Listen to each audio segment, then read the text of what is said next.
আরেকটি চ্যালেঞ্জ শুরু হচ্ছে বাংলাদেশ দলের। নাজমুল হোসেন শান্তর আরেকটি চ্যালেঞ্জ। শ্রীলঙ্কার বিপক্ষে 2 টেস্টের সিরিজের প্রথম ম্যাচটি শুরু হচ্ছে আগামীকাল গল ইন্টারন্যাশনাল স্টেডিয়ামে। এই ম্যাচটির মাধ্যমে কিন্তু চতুর্থ টেস্ট চ্যাম্পিয়নশিপ আসর শুরু হবে, অর্থাৎ চতুর্থ টেস্ট চ্যাম্পিয়নশিপের প্রথম ম্যাচটি কিন্তু খেলতে নামছে বাংলাদেশ এবং শ্রীলঙ্কা। এই ম্যাচটির বেশ কিছু গুরুত্বপূর্ণ দিক রয়েছে। সেটি হচ্ছে নাম্বার 1, এই টেস্ট ম্যাচ থেকে কিন্তু চালু হবে নতুন কনকাশন সাবের যে নিয়ম আইসিসি করেছে সেই নিয়মটি। আরেকটি ব্যাপার হচ্ছে যে টেস্ট চ্যাম্পিয়নশিপ শুরু হচ্ছে, চতুর্থ টেস্ট চ্যাম্পিয়নশিপ শুরু হচ্ছে এই ম্যাচটি দিয়ে। আরেকটি বড় ব্যাপার রয়েছে, সেটি হচ্ছে শ্রীলঙ্কার অভিজ্ঞ অলরাউন্ডার অ্যাঞ্জেলো ম্যাথিউস এই সিরিজ পরেই কিন্তু অবসর নেবেন। অর্থাৎ এই 3টি গুরুত্বপূর্ণ দিক কিন্তু রয়েছে এই টেস্ট সিরিজে।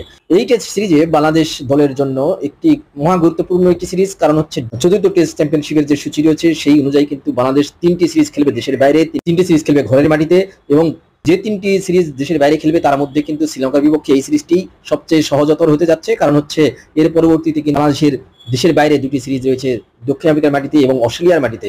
অস্ট্রেলিয়ার মাটিতে 23 বছর পরে বাংলাদেশ দল খেলতে যাবে, কাজেই শ্রীলঙ্কার বিপক্ষে এই সিরিজটি অত্যন্ত গুরুত্বপূর্ণ।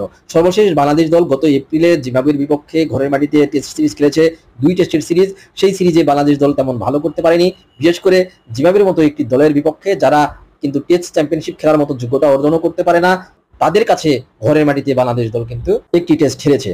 কাজেই সেখান থেকে ঘুরে দাঁড়ানোর একটি লড়াই, মুখোমুখি লড়াইয়ে এখন পর্যন্ত 26 টেস্ট মুখোমুখি হয়েছে বাংলাদেশ দল এবং শ্রীলঙ্কা।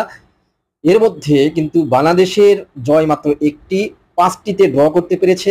বাকি 20টি টেস্টেই কিন্তু শ্রীলঙ্কা একতরফা ভাবে জিতেছে বাংলাদেশের বিপক্ষে। তার মানে বাংলাদেশের চেয়ে টেস্ট ক্রিকেটে অনেক এগিয়ে শ্রীলঙ্কা। যদিও গত বছরটা বাংলাদেশের যেমন ভালো যায়নি, তেমনি শ্রীলঙ্কারও কিন্তু ভালো যায়নি। বিশেষ করে 2 দলেরই ব্যাটিং ইউনিট কিন্তু খুব খারাপ করেছে। সেখান থেকে কিন্তু ফিরে আসার লড়াই 2 দলেরই।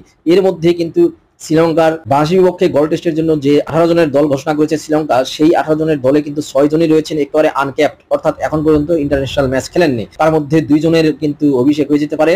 একজন হচ্ছে ওপেনার লাহিরু উদারা, যিনি প্রথম শ্রেণীর ক্রিকেটে সর্বশেষ যে মৌসুমটা গেছে শ্রীলঙ্কার সেখানে 16টি সেঞ্চুরি করেছেন।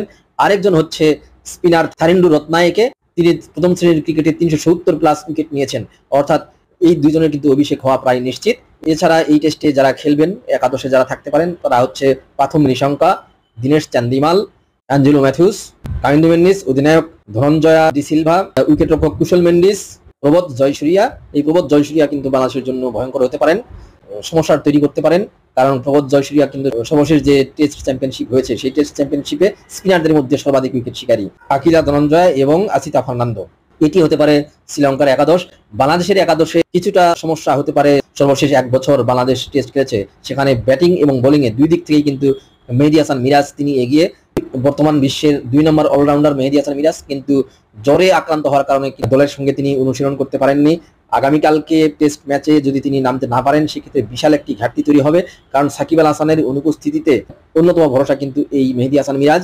কারণ তিনি গত 1 বছরে ব্যাট হাতে 598 রান করেছেন, যা বাংলাদেশের পক্ষে সর্বাধিক, এবং বল হাতে নিয়েছেন সর্বাধিক 41 উইকেট। তার মানে মেহেদী হাসান মিরাজ যদি না খেলতে পারেন সেক্ষেত্রে কিন্তু বাংলাদেশ দল বড় একটি শূন্যতা তৈরি হবে। ওখানে হয়তোবা লিটন কুমার দাসকে দেখা যেতে পারে, কারণ হচ্ছে ওপেনিং এ সাদমান ইসলাম অনেক থাকবেন, সঙ্গে থাকবেন এনামুল হক বিজয়। কারণ এনামুল হক বিজয় এবং এনামুল হক বিজয় কিন্তু জিম্বাবুয়ের বিপক্ষে ঘরের মাটিতে সর্বশেষ যেই টেস্ট সিরিজ খেলেছে বাংলাদেশ দল সেখানে কিন্তু মোটামুটি ভালোই করেছেন। 3 নম্বরে অবশ্যই মুমিনুল হক, 4 নম্বরে নাজমুল হোসেন শান্ত, 5-এ মুশফিকুর রহিম, 6-এ থাকবেন জাকির আলী অনেক, 7-এ থাকবেন মেহেদী হাসান মিরাজ। তারপরে কিন্তু 4 জন বোলার, অর্থাৎ লিটন কুমার দাসের কিন্তু একাদশে জায়গা নেই বলা যেতে পারে। বলের উইকেট কিন্তু স্পিনারদের জন্য সহায়ক, এবং এই উইকেটে বাংলাদেশ দল 2013 সালে এখন পর্যন্ত নিজেদের টেস্ট ইতিহাসের সর্বোচ্চ দলীয় সংগ্রহ করেছে, 638 রান করেছিল। সেখানে কিন্তু বাংলাদেশের পক্ষে প্রথম ডাবল সেঞ্চুরিয়ান মুশফিকুর রহিম 200 রানের একটি ইনিংস খেলেছিলেন।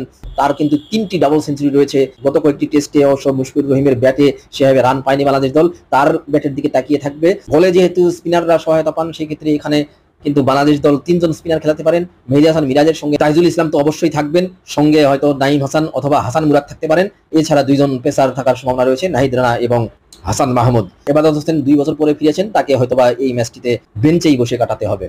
তো এই হলো একাদশ। দেখা যাক বাংলাদেশ দল নিজেদেরকে মেলে ধরতে পারে কিনা। সর্বশেষ টেস্ট চ্যাম্পিয়নশিপে বাংলাদেশ কিন্তু 7ম স্থান অধিকার করেছিল, অর্থাৎ 3য় টেস্ট চ্যাম্পিয়নশিপে উত্তরোত্তর উন্নতি হয়েছিল। প্রথম টেস্ট চ্যাম্পিয়নশিপে বাংলাদেশ 9 নম্বরে ছিল, দ্বিতীয় টেস্ট চ্যাম্পিয়নশিপে 9 নম্বরে ছিল, কিন্তু সর্বশেষ 3য় টেস্ট চ্যাম্পিয়নশিপে কিন্তু 7ম স্থানে থেকে শেষ করেছে। আপনারা জানেন যে মাত্র 3য় টেস্ট চ্যাম্পিয়নশিপের ফাইনাল শেষ হয়েছে লর্ডসে।